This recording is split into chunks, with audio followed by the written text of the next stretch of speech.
আজকে আমি রান্না করছি না, মা করবে। আজকে কিটা রান্না করবে কৌতো? আজকে ছোটো মাছ, পাবদা মাছের চচ্চড়ি, চিংড়ি দিয়ে নাগা কচু আর চান্দা মাছ দিয়ে ভাজি। ঠান্ডা মাছটা কই? এই যে পেঁয়াজ দিয়ে কাঁচা লঙ্কা দিয়ে। আর আরেকটা কি রান্না করেছো? নাগা কচু দিয়ে আর চিংড়ি মাছ দিয়ে। এটা হচ্ছে এখন। আর আরেকটা কি? পাবদা মাছের চচ্চড়ি।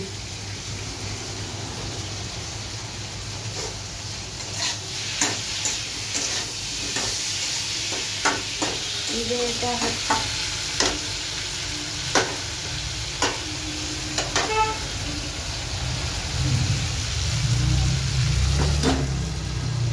পরে ফাইনাল লুক নিয়ে আসবো সব।